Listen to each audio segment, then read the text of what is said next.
The American Institute of Architects Colorado chapter embarked on an oral history project to capture firsthand the stories of architects who have achieved fellowship, the highest honor awarded to members within the AIA.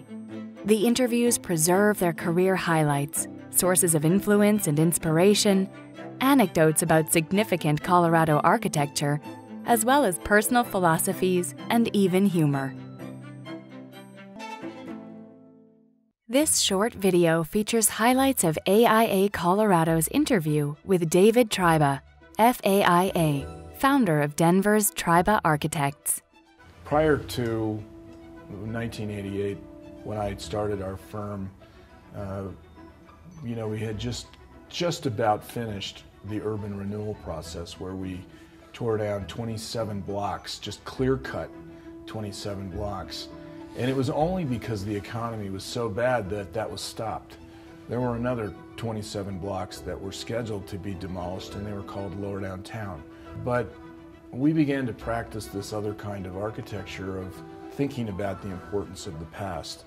And in the 5 projects that we put into our portfolio, some of them were completed outside of Colorado, but each and every one of these projects shared a similar foundation in that there was an existing building that we chose and that we worked with clients to find the value in those existing buildings and to fully realize a new life for all of those buildings while adding new additions, sometimes very significant new additions, like the Webb building to the Annex 1 building.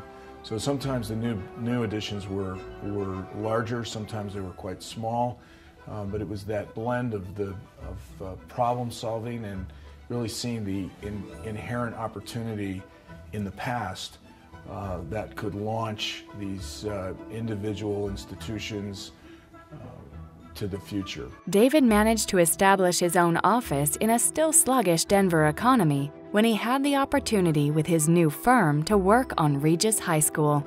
And in 1991, when that project was finished, and I had this experience in renovating historic structures and doing adaptive reuse. This was right at the advent of what was happening in Lower Downtown. The library had a bond issue to build the Michael Graves Library, but a big part of that bond issue was to restore the historic Carnegie libraries in the neighborhoods.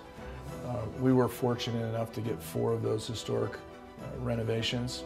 And that kept us for another 18 months to 2 years while we began to earn commissions in Lower Downtown, which resulted in the block where the tattered cover is and where Dixon's restaurant was, and the affordable housing upstairs, the 98 units of affordable housing on top of the tattered cover. And then we began to do projects like the Hotel Teatro and really began to make our mark.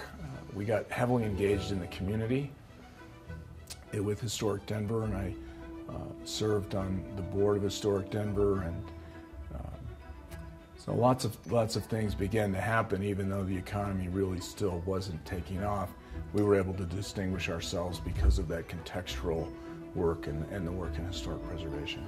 The museum was in the process of redefining their role in the culture of Colorado, besides just being a repository for artifacts, but to begin the conversation about the future of Colorado and describing what we might learn from the past mistakes and learn from our successes, and to redefine what Colorado could be in the future. So without a fully defined program, we had designed the building as a flexible box with a center core. These center spaces that we have historically in Colorado had worked really well. The Brown Palace, the atrium in the Brown Palace. We had designed a connecting atrium at the Webb building, which became a center of activity on a daily basis. You know, I would hope that our legacy would be that we helped start a trend of infilling spaces that were meaningful to people, that we put forward the idea of the importance of context and continuity within a Denver environment. We work all over the country, and increasingly our projects are outside of Denver, but our heart is here.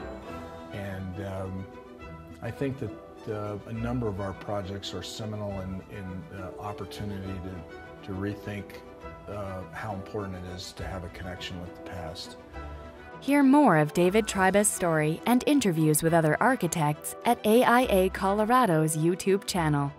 This project was paid for in part by a History Colorado State Historical Fund grant.